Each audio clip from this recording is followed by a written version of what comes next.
Please welcome our panelists, Chief Investment Officer of Ping An Group, Benjamin Deng, Founder and CEO of Primavera Capital, Fred Hu, Founding Managing Partner of Qiming Venture Partners, Gary Rieschel, Chief Geo-Economics Analyst of Bloomberg Economics, Jennifer Welch, and our moderator, Chief Economist of Bloomberg Economics, Tom Orlik.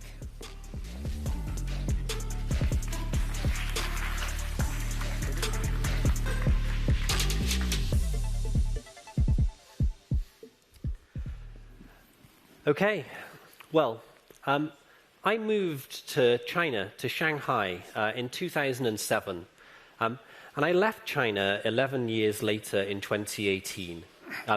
In that period, and in the time since, a huge amount has changed in China and in the global perception of China.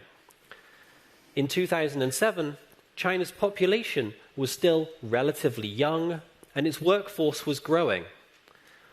Real estate was booming, and trade and technology ties with the United States were vibrant.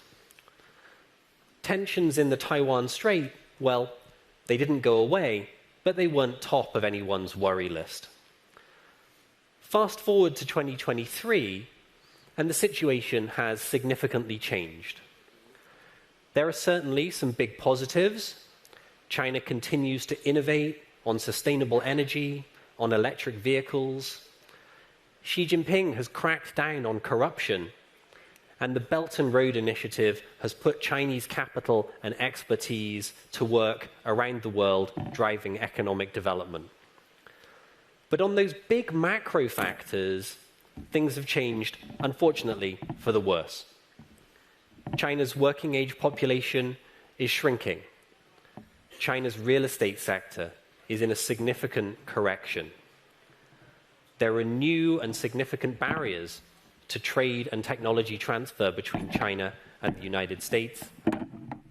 And tensions in the Taiwan Strait, well, they've seldom been higher. Put the pieces together, and it's really no surprise that China's growth, which in 2007 was comfortably in the double digits, will, in 2023, come in at around half that. 5% growth, not bad in international comparison, but pretty lackluster compared to China's recent history. So, time for a re-evaluation of the China story. And who better to help us with that re-evaluation than our fabulous panel? Fred, let me start with you.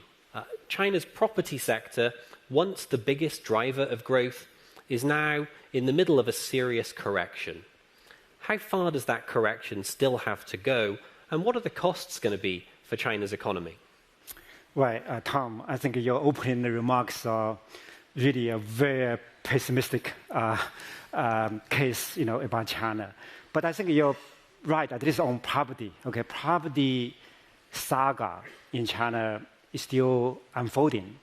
Home prices in major Chinese cities have been falling. Many of the country's biggest property developers are teetering on the brink of debt defaults, falling sales, liquidity crunch, and under tremendous pressure to restructure and repair their battered balance sheets. So the property, definitely I don't see the end anytime soon. I think the what's happening in China is quite different from what happened in the US during the subprime housing crisis in 2007-2008. That was, if you recall, was pretty abrupt, full-blown and violent implosion, with the global financial crisis. What's happening in Chinese real estate, I think it's a multi-year process. Okay, it's more like in Japan, the real estate crisis in Japan in the 1990s, be the slow motion crisis. So, China will have to deal with this problem, for at least a few more years to come. Thanks very much, Fred. When you started by saying, Tom, your opening remarks on China, I was hoping the next words were going to be, were extremely insightful and completely correct. So I was a little disappointed to hear I was off base, but thank you for your insights. Ben, we've heard Fred touch on the risk of a pass-through from property correction to financial crisis. And Fred touched on the examples of the Lehman shock following the subprime crisis in the US, and of course, Japan's lost decade in the 1990s.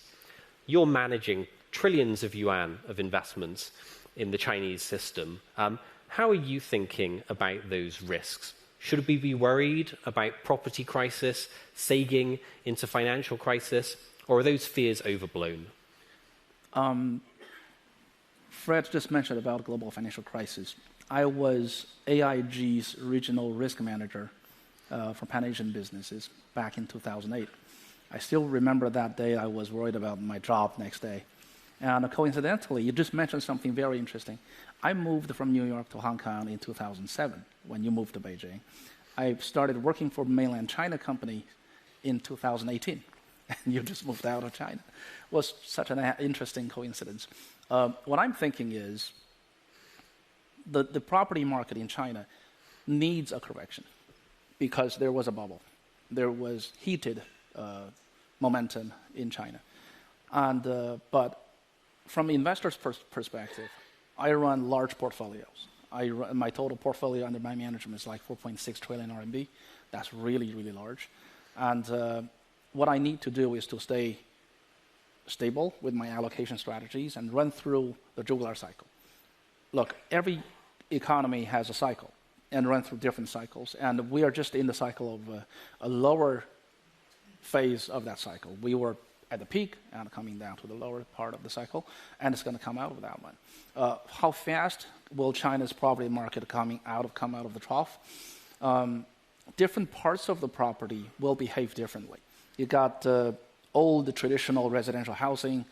It could have a long trough, could have a long period of being cold, but also we have multifamilies. We have rental properties that are really trendy today.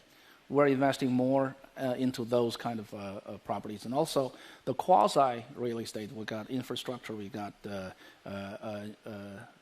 logistics and the industrial parks. All these things are also real estate type of investments that we are really interested in. And coming back to your question about how China will be compared to Japan, I did some really in-depth studies before just to make sure, compare the two countries. There are a lot of similarities, of course, but I think there are some key differences. China has a bigger economy and a more diversity in terms of the composition of the economy, of the macroeconomic structure, and the depth. And also, there's one more thing, that the policy, execution of policies in China is quite efficient and effective. So, I want to quote the governor of CSRC, Mr. Yi. What he said before was that, in one of the conferences, he said the policies will come out gradually. So I think the government will take a very measured approach, not to flood the market with all kinds of policies that people don't have a direction with, and will test the water and make sure things don't go overly corrected, and eventually the sentiment will turn. So I think it's a measured policy action with careful investigation on the surroundings and with very solid execution. So within a few years' time, I think I'm positive it's going to come out for better. Thank you. Gary, property is part of China's old economy. You're an investor in China's new economy. Where do you see the innovations? Where do you see the opportunities? Where are you putting your money to work?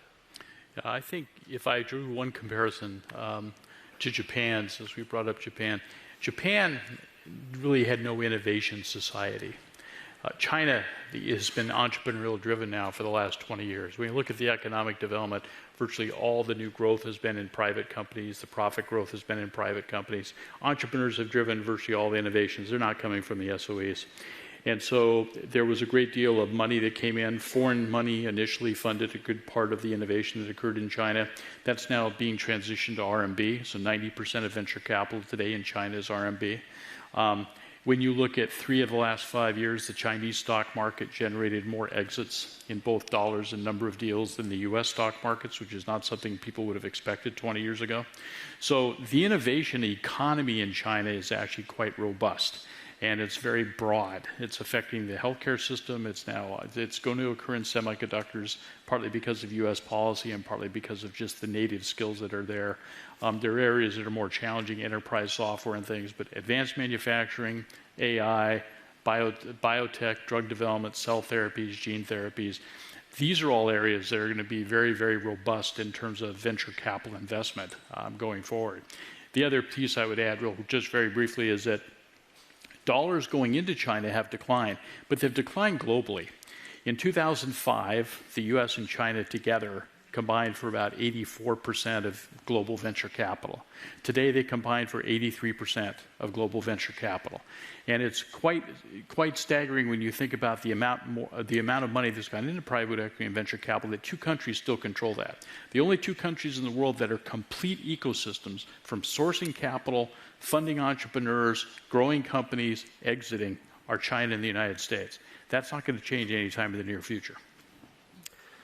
Jenny, China's rise as a technological power is clearly a huge positive for the people of China, helping raise standards of living for 1.3 billion people. How does it look from the US perspective? We see the Biden administration moving to constrain China's access to leading-edge semiconductors, for example. Many people in Beijing view that as going beyond national security and actually as an attempt to contain China's rise as a technological power. You recently joined Bloomberg from the White House, where you worked on China policy. How should we think about it? No, I think that's right. We're watching a major shift in how the U.S. approaches technology and China, and I think it reflects a shift in how the U.S. looks at China, but also its own economy. So for decades, the U.S. has had policies in place that restrict China's access to tech that is primarily used for military applications. But recently, we've seen Washington become more concerned about the role of technology leadership and the impact it can have on industrial capacity and on the workforce. And that's really become a consensus across both political parties. And they've shifted away from kind of the traditional neoliberal approach to technology and economics and trade. You add to that the lines in technology itself are becoming more blurred. There's tech like advanced semiconductors that has military applications, but also important commercial applications. And then additionally, you have the blurring of the lines in terms of who is developing and using that tech with civil-military fusion. And you combine all those factors together, and what we're seeing is a real expansion in U.S. policy away from the really narrow target on military end users and military applications to things like the CHIPS restrictions, which are targeting tech that is used commercially, it's used by commercial end users.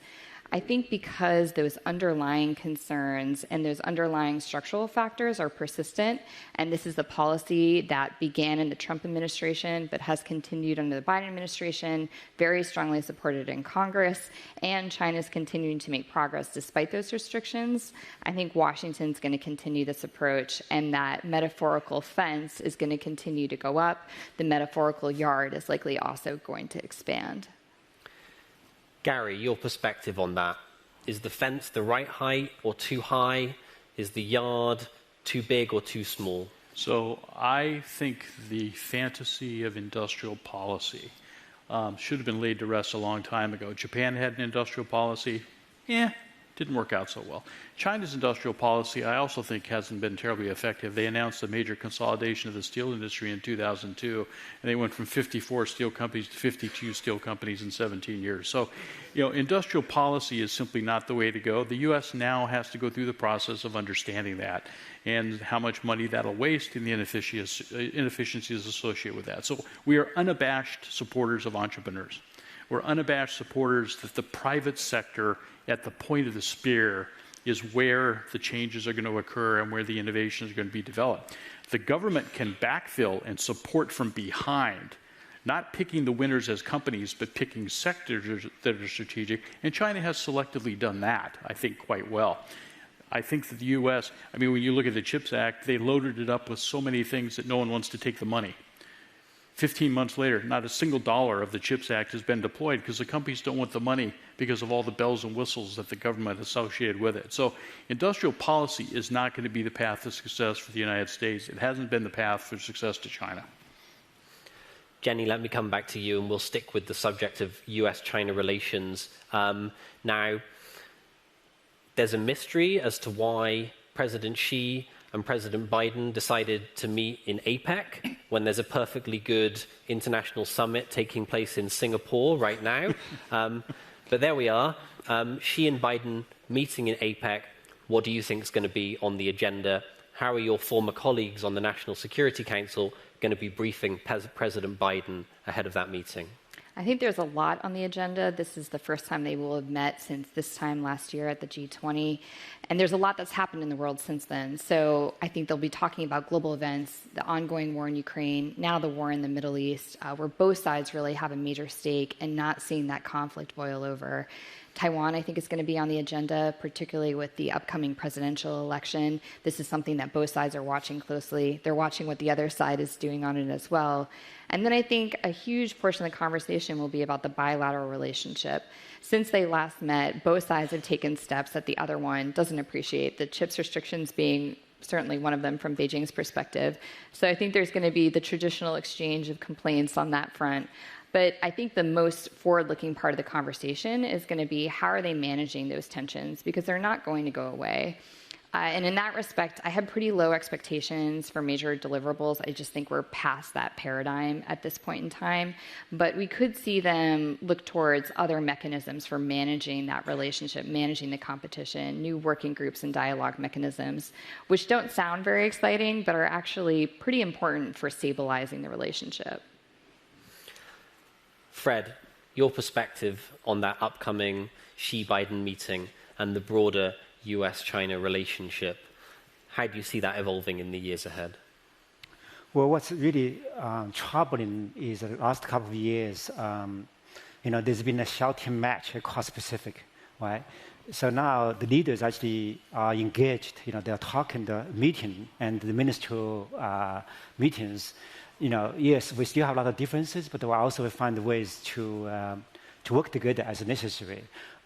So I'm hopeful the summit will really dial down, the tensions by several notches, and then, both sides become more pragmatic, focused on the areas. Of course, they'll have differences, but also areas that there are shared interest and, shared challenges like climate. So I'm definitely hopeful and encouraged by the willingness of both sides, to engage. Just, that's a good sign. Certainly the flurry of visitors from DC to Beijing, Yellen, Blinken, Raimondo, of course, Vice President Han Zheng's speech today at the forum, and now the upcoming meeting between Xi and Biden. And Mr. Bloomberg. And Mr. Bloomberg, of course, do signal. I should be the person congratulating Mr. Bloomberg. That's right. So do signal that there is an attempt to put a floor under the relationship and to bring some stability. So a hopeful sign. Ben, let's bring the conversation back to China. We've talked about the slump in the property sector. The property sector, of course, is a big chunk of the economy. And we've seen Beijing move stimulus into place to try and offset the drag from property. We've seen rate cuts from the PBOC, fiscal stimulus. Is it enough, or do you think more is required to stabilize China's growth this year and next? I think the policies are coming out gradually, and I think there will be more policies coming out. And looking at the interest rate level in China, it's lowered, but it's not low enough. That's my personal opinion from a macroeconomist or investor's perspective. I think China still have way to, on the monetary side and also fiscal side, more tools in the box. And just going back to, I did want to comment on your previous question about U.S.-China relationship. I think as investors, we have been waiting for that meeting for a long time. I think it's happening eventually. Great news. And it's a bullish signal for the equity market. And so I think if we look at the U.S. rate cycles and European rate cycles, Japan rate cycles, lower rates will follow the higher rates, and eventually it's going to come up. So China is going into a lower cycle of the rates, which will be bullish for equities and the real estate sectors. So we're just for large money investors like us, we have a balanced portfolio. We want to sort of touching the water and to see which part is going to come low and which part is going to go higher. We pre-allocated money to rates, which was the very right call, and now the rates are coming lower. We are allocating more into the risk assets, which we feel is going to have a better performance next year. Fred, we heard a little bit on China stimulus from Ben. I'd be interested in your perspective, both on the short-term and the long-term priorities for China's economic policy. Short-term, what more do you think China needs to do to stabilize growth into 2024? Is it more from the PBOC, more on fiscal policy, both? And thinking further out, what are the structural reforms that need to move into place so that China can prove the pessimists wrong and sustain growth at a steady pace into the 2030s? Yes, the answer is all above. There's still vast scope for policy actions. Ben mentioned the real interest rate in China is still too high, given just how subdued the inflation is. And on the fiscal front, other than sub-national governments like municipal governments, but the national government still has a very strong fiscal position. So clearly a lot more can be done. But to me, the biggest upside is not from conventional cyclical policyism, rather from far-reaching structural reforms. China has been successful thus far, mainly because China has been pushing forward market reforms. And those reforms have really unleashed China's potential, particularly really rekindle the entrepreneurial class I think David talked about. But right now, Chinese entrepreneurs are lying low and lying flat. Sentiments are very weak, because people are not certain whether the leadership is committed to the kind of reforms. China has benefited so much for so long, and China will continue to need, to the next level, from a high middle-income country to a high-income country, fully developed, as President Xi envisions. So, that's what I will watch very closely, and in particular, really, I would say, among all the broad range of reforms China need, the single biggest priority in my mind is legal reform, is to really establish true rule of law. That's essential for the healthy functioning of modern market economy, which China is. Protection of property rights, protection of entrepreneurs from arbitrary political interference, and worse, even persecution. This sense of insecurity, in my my observation in the Chinese entrepreneurial community, is really I've never seen this since 1978. So if the moment that China really commits to rule of law and market reform, I do think the confidence will slowly but surely come back. Then the animal spirits will be rekindled. Then I'm quite optimistic, not only about the short-term outlook, which is 2024, which I think, Tom, you want to ask about. I think, China should be not really stretch to reach 5%, in 2024.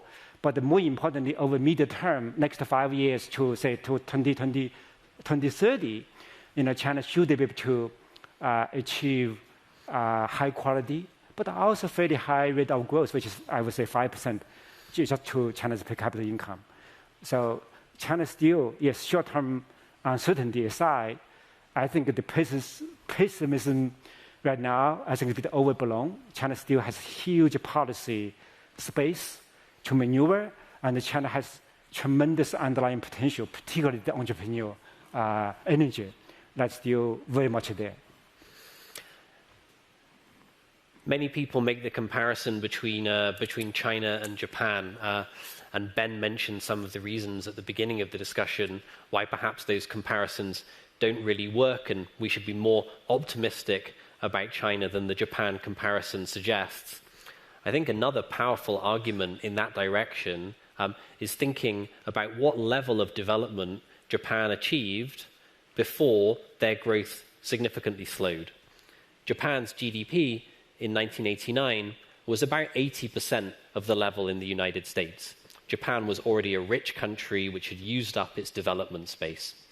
China's GDP today, well, it's grown really quickly, but GDP per capita is still a fraction of the US level, and that points to huge amount of potential in the years ahead. Gary, we heard you talk about the way in which entrepreneurs have driven China's growth, right?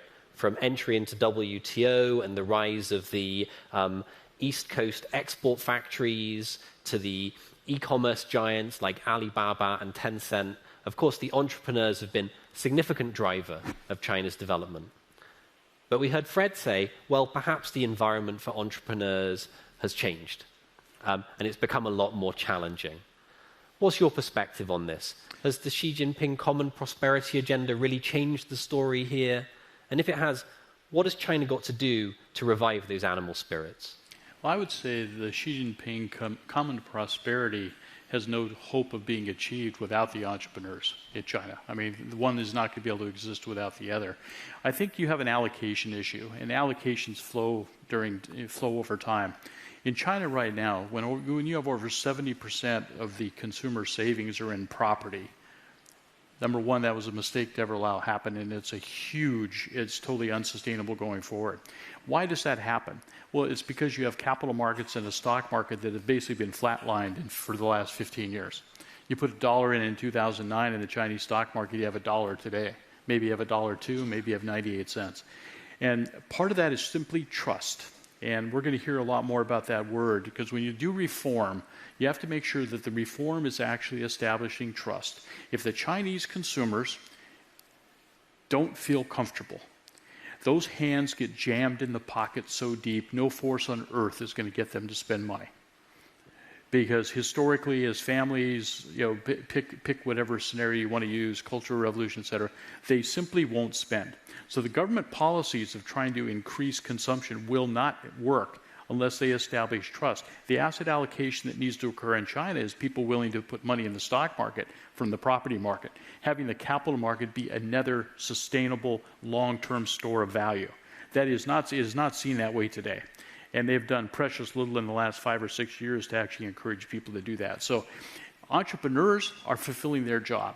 I would say there aren't as many startups today, but what the problems they're trying to solve with technology, the depth of the technology innovation is very, very high. And the number of entrepreneurs is still enough. Again, 80-something%, China's 40% now of the global venture capital ecosystem. That's enough money, there's enough people, there's enough market demand. But they also need to establish a more sustainable capital market structure so that people don't think there's just one place to save money in China. And right now, that's the property market. What would be one powerful signal that Beijing could send that they want to move in that direction? I think, Fred probably knows the capital market structure better than I do in China. I would say that these market interventions that they do, where the government starts going in and buying stock, I think it's a mistake. I think the lack of quality analysis by most of the investment banks in China compared to their foreign counterparts is a problem. Allowing that market to open up so that the best bankers in the world could actually get in and establish a presence in China and support the capital market, I think would be good. So more competition in the financial services market from global players is something that was promised as part of WTO, but it really has not yet materialized. Fred, do you want to come in on the capital market story? What's the unfinished business for Pan Gongsheng at the PBOC? So China today is the second largest capital market in the world after the US. Both equity capital market and the bond capital market is all, north of 20 trillion. But unlike US, there's not enough depth, not enough liquidity, not enough transparency. And also I would say there's not enough critical mass of institutional investors, right? So most of the national savings, as Gary alluded, is really scattered, by individuals and the mattresses or speculative into property and the like. So, to really unleash long-term contractual savings, insurance is a long-term insurance policy, but also pension. I'm sure earlier people talk about like a demographic. Maybe not that some people draw the parallel between China and Japan. Demographic trend so starkly similar, but China actually has the opportunity to respond to that, by leveraging the national savings rate, more long-term saving for old age and pension. And with that, then, Gary's, can not just rely on sophisticated US investors or pension funds. They can actually raise money easily within China from Chinese pension funds and insurance companies. Because given the sheer size and the diversity and the opportunity set in China, it's not realistic to rely on international capital and the confidence alone. You need to have enough domestic capital mobilized, for long-term investments. That will be a virtuous cycle, and I think there's opportunity there. Jenny, we've talked a lot about risk on this panel. We've talked about risks in the property sector. We've talked about risks in the financial sector. But I think for many people in the world, looking in, they see one even bigger risk, the risk of a crisis in the Taiwan Straits. You ran Taiwan policy on the National Security Council. How should we be thinking about this? How big is the risk of a misstep triggering a crisis? And if one does occur, what's the impact on the global economy? I think in many ways, the situation in the Strait is at its most dangerous point in at least the last 20 years, maybe even more dangerous than that. If we imagine this as three sides to a triangle, each side of the triangle is kind of moving away from the other. So you have in Taiwan increasing affiliation with a different sense of what Taiwan is and Taiwan's democratization, and an increasing sense that Beijing more recently has been less friendly and more of a foe towards Taiwan. In Beijing, you have increasing sense of concern about Taiwan's trajectory, and also an affirmation that Chinese leaders don't want to hand this issue off to the next generation, as they've said quite clearly. And then in Washington, as we've already been discussing, there's that growing tension with China and growing distrust of China, and in particular, a concern about developments in the Strait, because that could be a major point of crisis, not just between Taiwan and China, but also between the US and China. If a crisis were to break out, I think it's really difficult to understate the risks for the global economy. If we take a look at just one side of that triangle, at Taiwan, and just one thing that Taiwan makes, granted, a very important thing that they make a lot of, which is semiconductors, the number of sectors that rely on Taiwan's both cutting edge and more mature nodes, it's everything from smartphones to PCs, home electronics, and autos. Already you have a huge portion of global output and a lot of services that rely on those products. If Taiwan's supply of chips were to be impacted in any way, and in particular, if it were to go offline, I think the implications for the global economy would be huge. So I think we find some reasons for cautious optimism about China's medium to long-term growth prospects on the panel today. I also feel that for myself, any discussion of China's economy right now is a little bit tinged with sadness, as we remember Premier Li Keqiang, a man who gave so much to the cause of China's development and left the world far too soon. Now, those who met Premier Li talk of a man of fierce intelligence, of deep commitment to China's development, and someone who was always eager to absorb new perspectives, new ideas, advice on China's development trajectory. So as we wrap up today's panel, I'd like to come to each of you with the same final question. What one piece of advice would you like to give to Beijing, or to Washington, D.C. as it thinks about its China policy, or to businesses and investors as they attempt to navigate the complexity of the Chinese economy today? Ben. I have two short stories to share. One is back in 1806, East Indian Company set up their East Indian Company College near London, recommending to the government, the UK government, the British government, to set up the civil service system based on the national examination system they want to learn from China. It was Qing Dynasty. It was before the Opium War.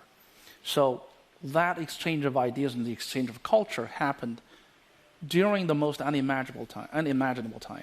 And the second question is, the second story is John Murray Forbes, who was part of the Forbes family in Boston. He first started his career in Guangzhou in 1834, I believe. Then he returned to Boston in 1850, bringing back the money he made in China, and also $500,000 given to him by his mentor, the Chinese mentor, Hoka. The money was invested in Chicago railroads. And the railroad system went beyond Mississippi and afterwards. And John Murray Forbes became the chairman of National Committee of the Republican Party in the U.S. And that was right around the Opium War period. So what I'm saying is, people have to go back to history and learn from history. We will, once we study history, we know the interactions, the collaborations, the investments never stopped. Even at the time we don't even remember, we don't even imagine that things would happen that way during that time. So the last advice to the people is, stay connected, stay invested, or you will regret it. Gary. So the advice would be, don't try for the grand bargain. I don't think you're going to have a very, very broad-based agreement on hundreds of points. Right before this session, there was a very, very important initiative that has been sponsored by Bloomberg, Asia Society, Chinese counterparts, McKinsey, and so on, BEAR, and it's on cancer. And it's the largest cause of death in China. It's the second largest cause of death in the United States. And it's an initiative to normalize guidelines around data and being able to actually solve this, not for the US and China, but actually bring that to the rest of the developing world. Find things like that where the two governments can actually say this is a win. And if after 5 or 10 years you have 8 or 10 of those, that'll become the norm for the conversation instead of all the things that aren't working in the relationship. Jenny. I think as someone who's worked now across both these communities, the U.S. policy world and now the private sector, I've been firsthand witness to the gulf between the two and the lack of communication that often happens. And my advice would be to the business community, as we've been discussing all day today, geopolitics is back. Whether or not we like it, it's here.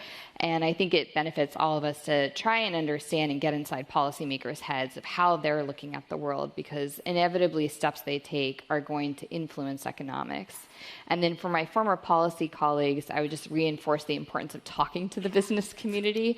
They aren't just stakeholders in major issues like the U.S.-China relationship, but they're also actors with their own agency, their own role to play in that relationship, and they have a lot of unique and important insights to bring, in particular on the economic implications of policy steps.